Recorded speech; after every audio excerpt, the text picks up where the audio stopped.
the heels of the last heat wave, we now have another one. Not a cloud to be seen.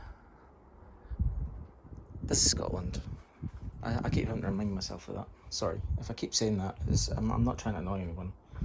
I'm just trying to remind myself of where I am. So as you can see in here, the plants are quite wilted. They're not doing fabulously great at all today. But again, that's not because of a lack of water. That's because of an abundance of heat.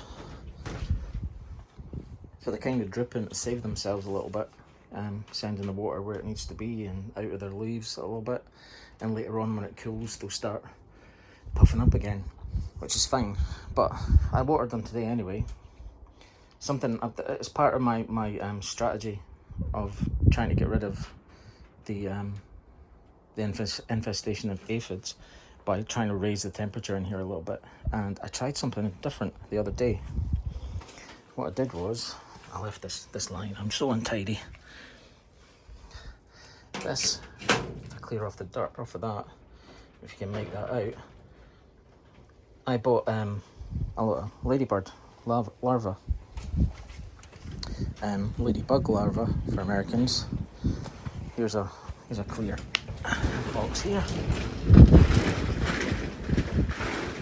Adalia bipunctata. I'm guessing that's the Latin name. Maybe not, I don't know. But I spread them around in here on all the plants. You'll see all little white specks of paper lying about. I don't know if you can make them out or not down there. That was just the sort of packaging they came in, and I just sprinkled it over made sure they were attached to it, and sprinkled over the plants and left it for a couple of days. And there was a marked difference. A couple of the plants near the door, for example, were clear the next day, which was quite shocking. If you look there, there's one. These leaves were covered the other day. Yeah, there's another little one there. So I've not got them all. Let's get rid of that guy. So I've not got them all, which is why I thought I'll give them a bit of an assistance, and I'll shut the door today and raise the temperature and see if that affects numbers. And it kind of has. I've had a look around and there's not as many as there was the other day, so I don't know if it's a combination of the ladybug larva plus the sun itself, the infrequent visitor to our part of the world. So what I did today was, because they're a little bit wilted and stuff and they haven't been watered a couple of days, I hosed them. I just basically put the hose on a fine jet and sprayed every plant individually. And again, that's also part of the strategy, not just for watering them and keeping them hydrated, but part of the strategy for getting rid of the aphids. That's another sort of quick and clean way to get rid of a lot of aphids, is to spray them off leaves, because they die if they're off the plant for too long. So yeah, so in here, not doing so great, obviously, because the aphids, the cayennes along the back are looking very poor. They've probably only got about 4 or 5 fruits on each one, which is disappointing. I was looking forward to cayennes this year. Next year I'll probably be more diligent and put them in pots rather than on the ground, because they don't seem to like the ground very much. And when the aphids came, obviously, that just exacerbated things and made things worse. My peri-peris aren't peri-peris are doing well. They're starting to ripen, which is good. So they might take the place of the cayennes, because they're very similar. I don't know what they are. There's some sort of bird's eye sort of hybrid, but they're definitely a cross, because all the seeds definitely came out of a peri-peri, a little bullet-shaped red chili. So it's definitely a cross, but it's just strange that they're all growing the same way, which is handy, helpful to me. My old bunchies, they also got affected by the aphids, but they were easier to deal with. Just dipping them in water was fine, soapy water, and that's dealt with them. But as you can see, they've got some lovely fruit coming on them now. This is a Moruga scorpion, and it's got quite a few fruits on it actually. It's got four or five, not too bad. This one is my Dorset Zinger, and it's got a little fruit on it too now, which is brilliant. Speaking of Dorset Zingers, those are ripening up really well. That's probably my most successful super hot this year. This one's ready actually. Well, if it's not fully ripe, it'll be ripe by the time tomorrow comes. As you can see, they're very small. They're not big like Reapers or 7-pot yellows or whatever, but they pack a punch, and I'm looking forward to these. I don't know what to do with these. I don't know whether just to spice up some of my hot sauces with them or to make a dry spice of them, because the only time I've ever had Nagas was when they were in a dry spice and a salt mix. So I might do that. I might try that actually, but the sauce is still on the table. I've already started making sauces this year. I've already had enough harvests. The Kuligaritzas in particular are giving me lots of ripe fruit at the minute. I took off 10 yesterday, and there's going to be another 10 tomorrow probably, which is fantastic. I mean, that's again, first time I've grown that, fantastic crops. One that I don't think I pointed out much in the video is a little coffee bean. As you can see, look at all those little beans coming. I can see a ripe one in the background there. I took off about 15 of those yesterday. Again, it's not a huge harvest because they're so tiny. I mean, there you go, they're about just sit on my fingertip nicely. But if you get enough of them, you dry them up, just put them in a little spice grinder and put it on your dining table, and it's just a quick way to spice up your food. An Armageddon chili, subject of a short that I uploaded earlier on, just ripening now. It's not really been that great, this one. It's got more fruit coming on it now as we get later into the season, but not so many big ones, you know, which is kind of disappointing. The Sugar Rush Peach is starting to fall over a little bit under its own weight. There are some ripe ones down at the bottom, but I'll get to them at some point.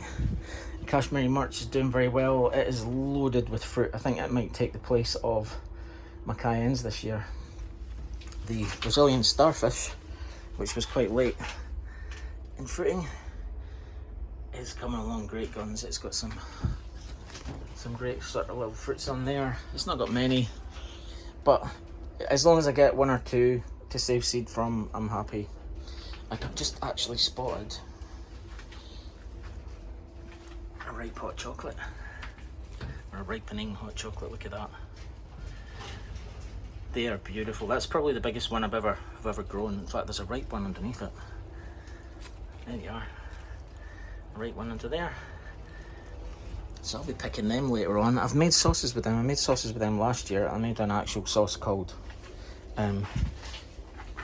hot chocolate. I've not got much of an imagination. And it was really nice. Yeah, I made that with sherry vinegar and stuff, and it was yeah, delish. The Killian's very prolific. I've got handfuls and handfuls of these so far, and it seems to be there's another handful ripening every day. The Takanatsumi are very similar to the Bird's Eyes, and I've had a few ripe ones off of them as well. I haven't done a test on them yet. Something I noticed the other day is that my Pumas are starting to ripen, and I've been looking forward to this because they are amazing when they ripen. It's like they just turn all these fabulous colours. They look great. They look like sweets, but they would probably burn a hole through your stomach. The heat in them. There's one that's a little bit further on in the ripening stakes.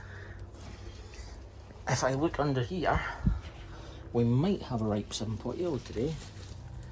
Oh, not quite. Nearly there. Nearly there.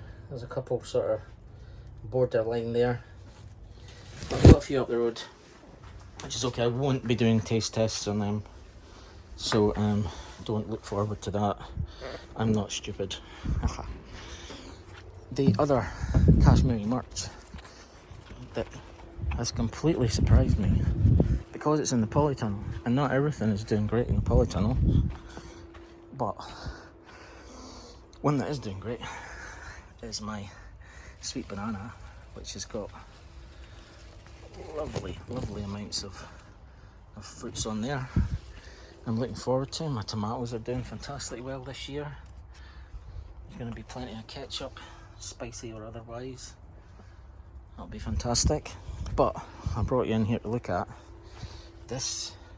This is the other Kashmiri Murch, and it seems to like it in here more than the other one likes it in the greenhouse. So this one likes the temperature in here, the climate, and that this mimics, whatever that is.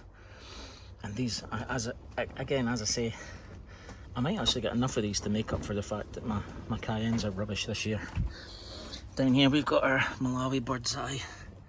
Lots of little fruits on that. I've got a few ripe ones up the road that I wanna do a taste test of those. They might go some way to replacing the bird's eye, well, the peri-peris that I thought I had that I don't. This is another sweet banana that's not as healthy. This side of this polytunnel doesn't look to be so great for chilies. They don't seem to be doing very well at all. That's a Zimbabwe black down there. This one is my Hainan yellow lantern, and these fruits look amazing. They look like they're going to be very worthwhile. Very large. Not a lot of them on it, although there are more coming now. It's kind of got a second sort of wind now, and it's growing some more. That might suggest that these ones are about to ripen. So hopefully that's the case. I'm looking forward to those. And over here, the other one, this basically got moved out of the other one at the greenhouse because it had developed sort of a hint of this fungal infection that I seem to have had on a few of my plants. So I moved it in here to get it away from the rest, sort of quarantined it basically. And it's got some little fruits on it. This is an orange habanero. And that's another one that's kind of disappointed me this year, because I had a lot of orange habaneros, hoping that I got a lot of them because they make great sauce. Let's just go back to have a look at the others. One more thing I wanted to point out. This and this are going to need support. These are the jalapenos. And as you can see, this is the farmer's market potato. Look at the cork on that now. That's fantastic. I like these. I've got a load of these up the road already that I'm just going to be using for making poppers and things. Probably tonight. But as you can see, they're being weighed down. Plants being weighed down by all of those, and every time I take one off those side, it kind of springs up a little bit again. But the thing I wanted to show you was the wild lombok. I'm finally starting to see a few fruits appear in this. And I've decided, just based on this, that I'm not going to grow it again. Because, you know, I want to make sauces. These are tiny. They can be the most flavoursome, tastiest little thing in the world, but, you know, that's no good to me if that's the size they're going to be. No wonder I didn't notice them before. But this has just been a quick look. Because it's been a hot day and I was bored, I thought I'll make a video just basically about the whole one more thing I wanted to say, if I can find it. I picked this off of one of these plants earlier on. This is a ring of fire. What happens in the dry weather when the plant actually dries out is that all of the fruit on it will kind of lose its crispiness as well, because the water comes out of them back into the plant. I didn't know that. I've just really noticed that today. So I've noticed that with the Geloros actually that are still in there as well since I looked at this. If I lift up this Geloro at the top, normally they're quite firm to the touch, but that's quite squidgy and rubbery, which is again a symptom of the hot weather. It's because of the wilting in the plant also causes wilting of the fruit. And I picked this silly. Being silly, I should have waited until later on after I'd watered again before I picked it. This is still going to be okay, but it's just a little bit dehydrated and I'll have to use it quite soon. But that's just something to be aware of on these hot days.